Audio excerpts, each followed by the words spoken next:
Death to Videodrome. Cronenberg, Zizek, and an Ontology of the Real by Scott A. Wilson. Abstract. The closing frames of David Cronenberg's Videodrome shows us the protagonist, Max Wren, seemingly in the act of suicide. His mutated flesh hand pistol pressed firmly against his head. Looking directly at us, Max utters the phrase, "Long live the new flesh," before the film fades into black. This act ends the film, but the end of the film, despite this seemingly conclusive moment, might not mark the end of Max's experience of the diegesis. In a film concerned with bodily transformation and response to media intervention, a film in which our heterosexual male protagonist develops a, quote, vaginal opening, which generates and transforms subjects into their own desire and agency, what are we to make of this film's ending, and other similar moments in Cronenberg's work? What if the vaginal slit that appears in Max's abdomen during the film opens not his bodily interior, but instead into a new ontology, the ontology of the real? What if Videodrome ends not with Max's death, but with the moment beyond the symbolic and into the real beyond signification, beyond ontology? This paper seeks to explore a select number of Cronenberg's mid-period works in relation to what Slavoj Žižek refers to as the pre-ontological, a realm of signification that elsewhere links to the subject, but which equally might provide a glimpse of the unsettling real that so many of Cronenberg's protagonists hurtle powerlessly towards, and which lurk just outside the frame of his narrative, hinted at, but always escaping our standard ontological practice. Introduction. For those of us of a certain generation, or perhaps inclination, the cinema of David Cronenberg's brings with it specific associations, these necessarily adapting and evolving as his own work has mutated over the course of his career. From his earlier works, Shivers, Rabid, The Brood, which helped establish the body horror genre through a middle period, which saw his focus move towards exploring increasingly interior vistas and pathologies, including Scanners, Videodrome, Dead Ringers, Butterfly, Crash, Spider, into his more mature and, I must be said, commercially successful offerings, History of Violence, Eastern Promises, A Dangerous Method, Cosmopolis, Maps to the Stars. Cronenberg cinema has consistently explored a coherent range of narrative and thematic concerns. Throughout his film, cinema has always been for him more than mere entertainment. The film is a site wherein ideas circulate and play, are explored, and especially are pushed to and beyond their normative limits. The epithets Cronenberg has been called over his 41-year period, along with various accusations made against his perceived attacks on propriety and good taste, demonstrate the manner with which his films have always sought to examine ways of experiencing the world that, for many, are better left alone. So more than just a place where the characters standing in for ideological positions and rhetorical postures speak in the absence of the mouths of others. Cronenberg's films together represent a career-long, concerted examination of the limits of the experiential in his films, the extent and boundaries of agency of the subject and often of the body of the subject are microscopically tested, always in order to reveal how little we settle for when we settle for the desires and satisfaction of others. Before I turn my attention to Cronenberg, and specifically the intersection between his 1983 Videodrome and Jacques Lacan's concept of the real, I think it's worth briefly considering the centrality of Lacan to film theory, broadly and specifically to the swath of critical theory influenced by continental philosophy.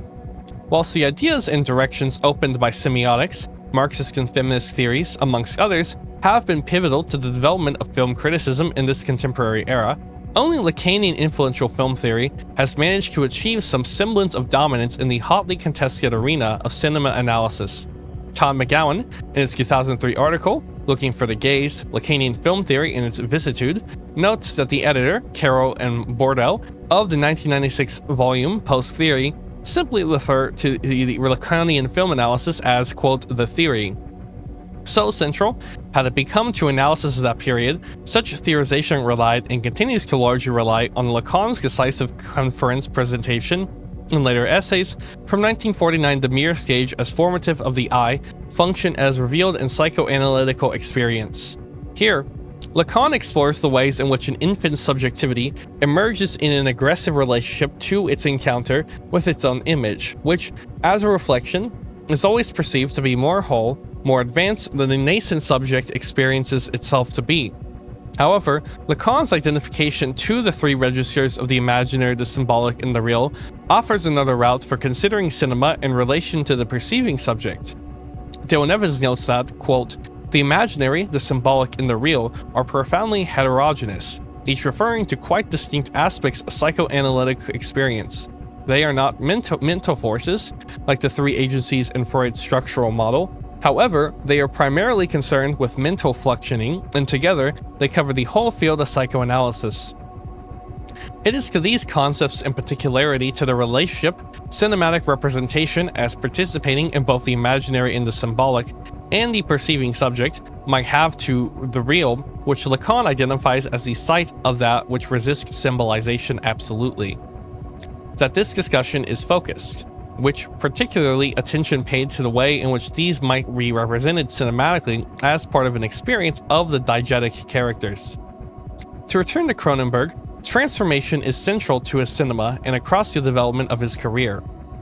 This focus on transformation is the one stable element that ties his work into recognizable oeuvre, even as the superficial details and narrative concerns alter and shift across decades and audiences. The focus of individual films may move from the body that develops an alien agency through to the subject who succumbs to the nascent desires, but the transformation remains the focus of the text. Consequently, Cronenberg's films are filled with people who are changing, sometimes at their own behest, but more usually because the express will of some other part of themselves, not usually considered as a site of agency. As Cronenberg notes, "I think change itself is a fairly neutral, but it contains the potential to become either positive or negative, so that the transformations his protagonists undergo become located on the spectrum of value only as a result of their intersection with the many disciplinary structures that govern our complex social interactions." Elsewhere, Cronenberg explains that it is my conceit that perhaps some diseases perceived as diseases, which destroy a well-functioning machine, in fact, change the machine into a machine that does something else, and we have to figure out what it is that the machine now does. Instead of having a defective machine, we have a nicely functioning machine that just has a different purpose. The facet of his cinema has not gone unnoticed. Ramsey and Wilson comment that, quote, "It has been widely observed that what David Cronenberg disturbs is the institutional. Order, systems, rules. His films thematize the transgression of boundaries of all kinds. Biological, psychological, emotional, sexual, social, and political. This consistency of focus means that Cronenberg's body of work can be summed up and, as Chris Rodley refers to as the Cronenberg Project, an undertaking Cronenberg himself defines as a continuous attempt to show the unshowable, speak the unspeakable. Of course, while I agree that Cronenberg's project does do these things, suffice to say that there is more work in the cinema of David Cronenberg, not least of which is the way such transformation functions to reveal a host of structures that surround, govern, control, and if need be, punish transformation in the transforming individual. Thus, in the face of a dominant cinematic mainstream long wedded to maintaining the most conservative of hegemonic positions, Cronenberg cinema provides moments where we spectators are asked to break this hold, where we are encouraged to look through the image, look beyond it, or, more precisely, look beyond its ideological and disciplinary horizon and towards the very limit of the image's ability to signify. As a consequence, this article seeks to explore those limits of signification in line with a few slender examples from Cronenberg's so-called project, and in relation to Lacan's concept of the real, in order to understand how and why these films, and Videodrome in particular, so troubled the limit of the frame, consistently developing narratives that require representation both at and at the limits of the possible and the showable and speakable. Videodrome. Videodrome is the story of Max Wren, director and operator of a small cable television station that specializes in softcore pornography. Bored by the state of his station's context, Max complains that it's too soft. "I'm looking for something that will break through, something tough." Wren is quickly altered to the presence of a rogue television signal, the Videodrome, which appears to be a hardcore snuff television show comprised solely of torture and murder. From here, Max's life appears to collapse in on itself, as the lines between his lived reality, his developing sadomasochistic relationship with local radio personality Nikki Brand, and the sexually violent hallucinations he begins to suffer collide in a conspiracy-driven sequence of events that results in Max murdering several people before, at the television, urging the now seemingly dead Nikki, Max puts a mutated gun to his temple, uttering the phrase, "Long live the new flesh," and pulling the trigger. Central to my discussion is the manner with which Videodrome ends. The film concretely links the blurring of lines between the protagonist's experience of the film's diegesis and an audience's understanding of that experience as either subjective or objective, to the presence and the removal of the various formal mechanisms used to indicate the protagonist's experiential status.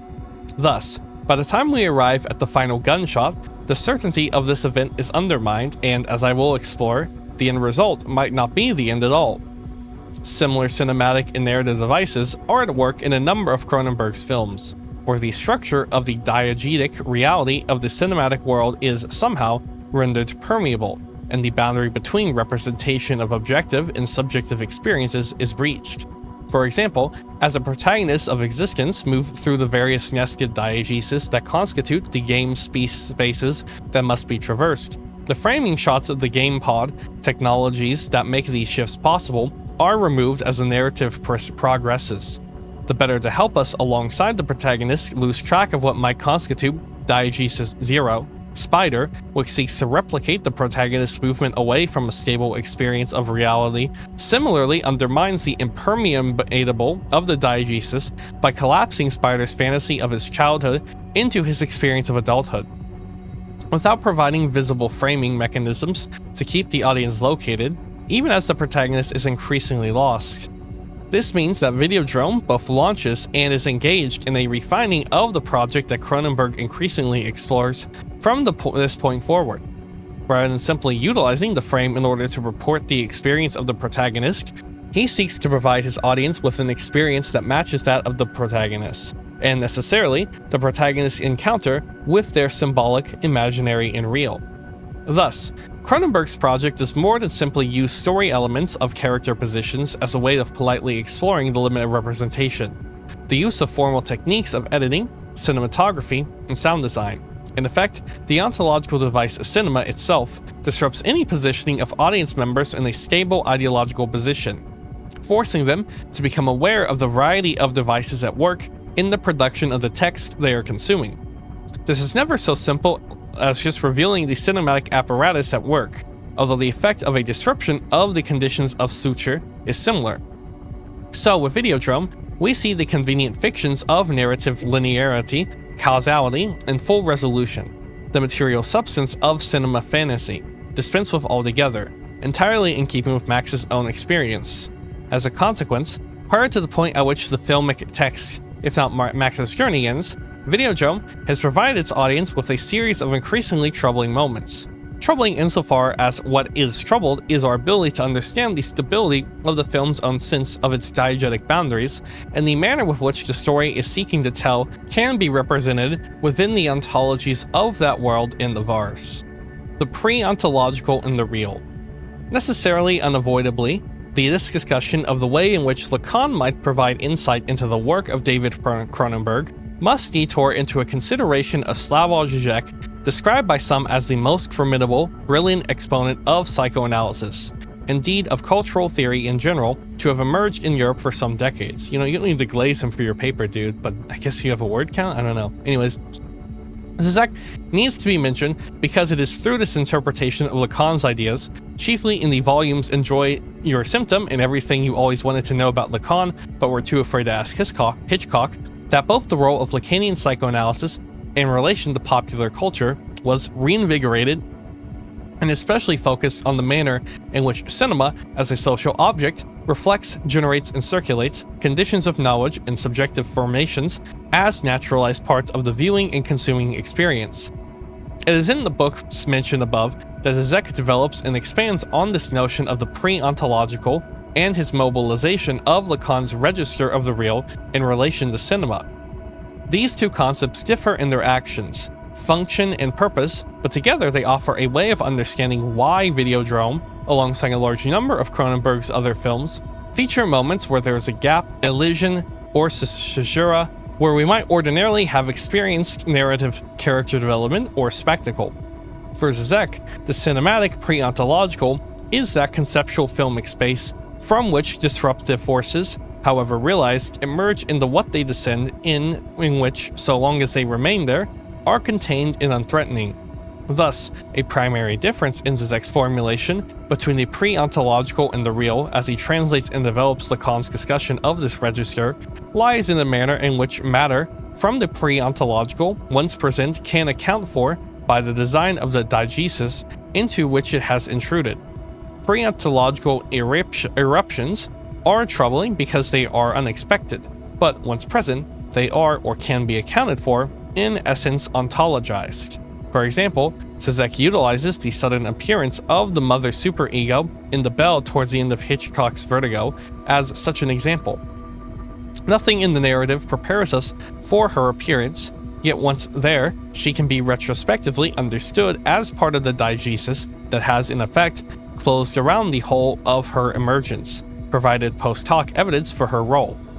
This is not to suggest that the pre-ontological realm is simply a part of the diegesis, an off-screen space waiting to be realized. It is instead a way of comprehending the relationship between of both diegetic and narrative material to the frame of reference that allows meaning to be made of them.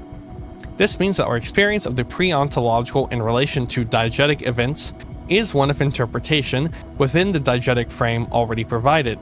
With the example above, the audience is forced by the narrative drive for resolution to provide a post hoc explanation for the mother superego's appearance. Quickly using the fact that the film's climax takes place at a convent at justification for the presence of a character whose presence at which had not previously been diegetically hinted.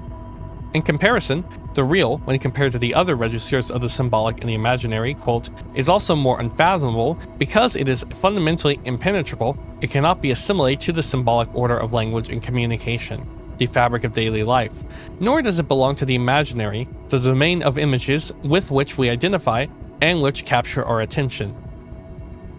To draw this diversion back to Cronenberg, we now have two ways of conceiving of his demand to, quote, show the unshowable, speak the unspeakable. The first of these uses Zizek's notion of the pre-ontological and can be thought of as a means of accounting for devices, be they diegetic or formal, that erupt into the text from beyond its normal boundaries. These eruptions, which unexpected, unwelcome, and difficult to fathom, can nevertheless be made meaningful, regardless of how uncomfortable that meaning might be.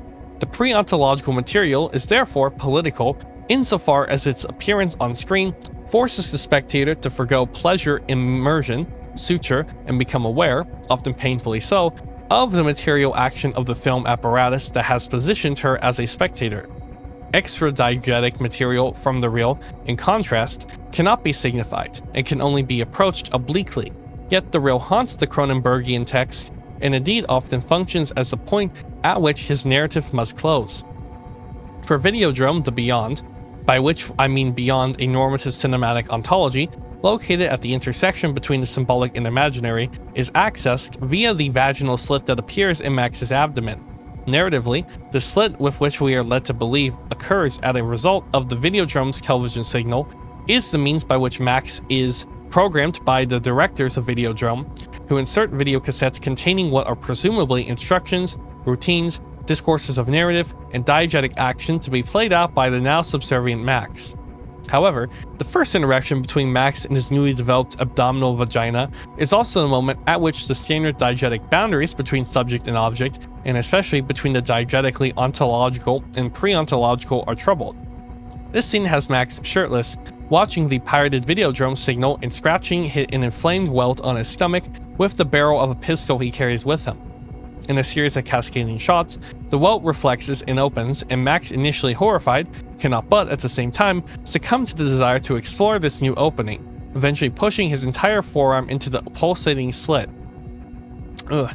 Yeah, I remember that scene. This sequence, coded as a subjective experience of Max's thought, the use of score, camera angle, and editing paces reaches a crescendo when Max realizes that he cannot remove his arm before suddenly managing to pull it free.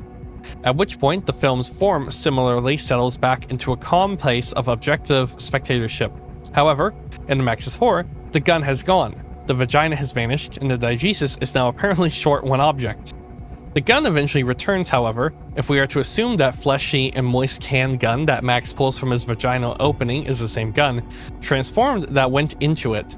The fact that Max's neo-vagina, seems to be fond of puns and wordplay is significant here. Indeed, in the scene before, Max's assumption of the new flesh at the film's conclusion, one of the Videodrome conspirators pushes his fist into Max's opening, only to have it similarly transformed into so that when withdrawn, it becomes a hand grenade. These examples demonstrate that whatever lies beyond the opening of Max's uniquely masculine vagina might not constitute the pre-ontological, insofar as these objects, once brought forward, are unprecedented or without analogy in the diegesis that must then find a standard symbolic ontology. Through the use of wordplay that explains their presence, instead I suspect that the reason these objects are so transformed, when the gun in hand into handgun, the empty fist into hand grenade, is that the passage into the ontological structures of the film's diegesis, and necessarily our own interpretive activities, and which in effect ontologize them, renders them comprehensible by locating them within a representational schema that allows us to make sense of them, to recognize them as objectives within a narrative function, shrinking the eruptions from the overwhelming totality of what Zizek refers to as the thing, and what might correspond to a real for the diegesis to the more manageable and residual objet petit a. The passage into the diegesis in effect tames the objects, renders them sensible for once they are ontologized, and they can function as objects of desire and of interpretation. Yet they remain horrifyingly covered in flesh pulp and moist reminders of Max's interior, and this remainder that suggests Max provides the corridor from the real to the ontological. So the handgun and hand grenade are all pulled raw and bloody from Max's neo-vagina, which is, it must be said, not the only neo-genital extrusion in Cronenberg's corpus. One of these objects, the gun whose function is literalized by whatever lies within the abdominal slit, is transformed in a manner that links its function inexorably to the person who possesses it. The second, the hand grenade, is an entirely new object grafted onto or into the diegesis by the actions of the neo-vagina and whatever it opens into through Max. Consequently, we can see that these objects are transformed by and which emerge from Max's wound are granted an ontological status. Why don't you just call it a wound instead of a neo-vagina? Anyways, are granted an ontological status by the demands of the film's standard. Diegesis are as such utilized by the narrative. As the items or events from the pre-ontological ones presented in the symbolic and imaginary, they can be ontologized, sutured into representation, and effectively, if temporarily, solved.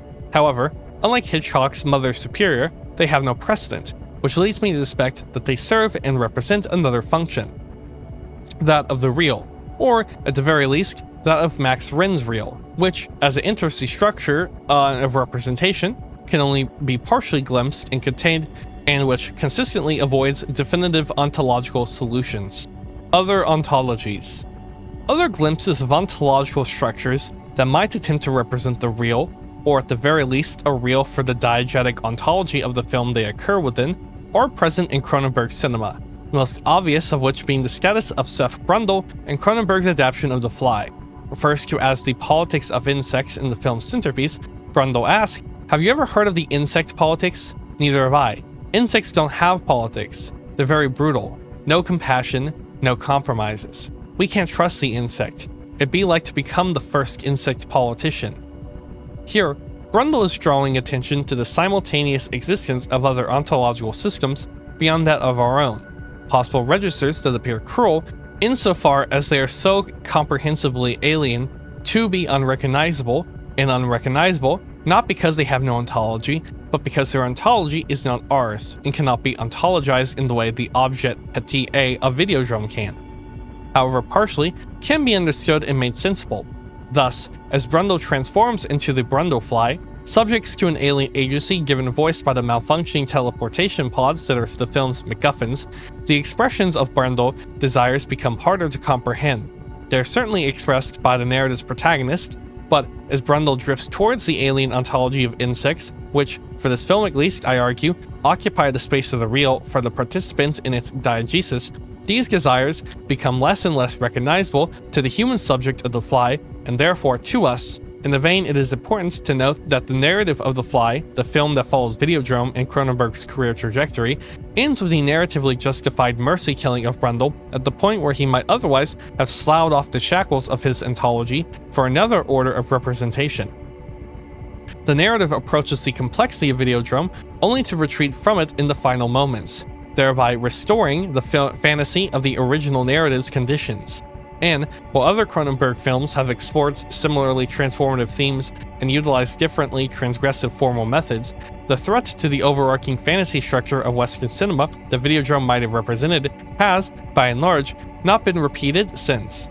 McGowan explains more fully by noting that no film, even the most vehemently anti-Hollywood movie, can avoid fantasy altogether. In its very form, film necessarily involves recourse to fantasy. However, films do vary in their relationship to fantasy because film is not equivalent to fantasy, but rather employs it. Hence, the ideological valence of a film depends not on whether or not it employs fantasy one cannot entirely opt out of, but on its relationship to fantasy. Necessarily, in my attempt to suggest that the beyond representation of the real has form of some kind, I must contend with Zizek himself, who categorically states, in effect, there is no ontology of the real. The very field of ontology, of positive order of being, emerges through the subtraction of the real. Okay, that's clears it up actually, yeah. Because I was curious about that at the start. Anyways, yet, in due difference, we must also note that the evidence from Videodrome, at the very least, suggests that the ontology of that sector of the Boromiri knot that the cinematic subject is aware of is not negatively defined by the subtraction of the real. Instead, the addition of material, the handgun, the hand grenade, Max's own actions as a result of his vaginal programming, forces the ontology of the diegesis to expand in order to incorporate these small intrusions into itself, and that these eruptions, which are not pre-ontological because they lack of diegetic or narrative precedence, come into the ontology of the diegesis from that sector which remains outside the director axis of the film's subjects. As a consequence, the wordplay inherent in these eruptions suggests a structuring presence that, for Cronenberg's films at least, exists to provide a mechanism by which the material intrusion from the real might better be incorporated. Still troubling, still unexpected, but be at least partially ontologized. Such hints are present in the film's suggestion that an insect politics, and equally in the way Cronenberg's Crash finishes with the promise that the next almost censored fatal automobile accident will be one to push the protagonist beyond representation and into new forms of desire and satisfaction that have no representational language or ontologies that we might recognize. In conclusion, I am the video word made flesh. By way of conclusion, what that might be made of Videodrome's deliberately inconclusive ending? Many commenters favor a more decisive ending in which Max's suicide is unquestioned, while also supporting the plain fact that, as Rodley makes clear, Videodrome all but abandons a complex and fascinating conspiratorial plot some 40 minutes in for a relentlessly first-person point of view. As Max begins to lose any sense of reality or ability to control his situation, so the movie willfully disintegrates along with its confused protagonist.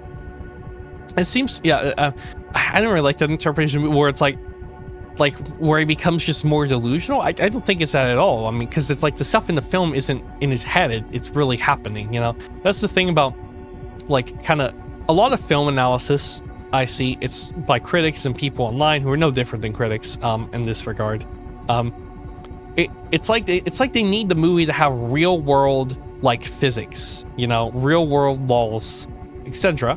But there's no reason that a movie needs to have that. A movie's, you know, it can have anything can happen in a movie. There's no reason like I don't know, a lot of people, like most people, it feels like when they watch a movie, it's like they think like if the movie is even a little bit clever about like the reality in the movie, they act like anything that isn't like our reality, like follows our reality's general order of things, it has to be hallucination, and everything else is like the real movie. And that's why you have like, so one of the most popular long form videos on YouTube on Lost Highway, okay, the central thesis that guy has is the whole movie takes place in the guy's imagination in the cell.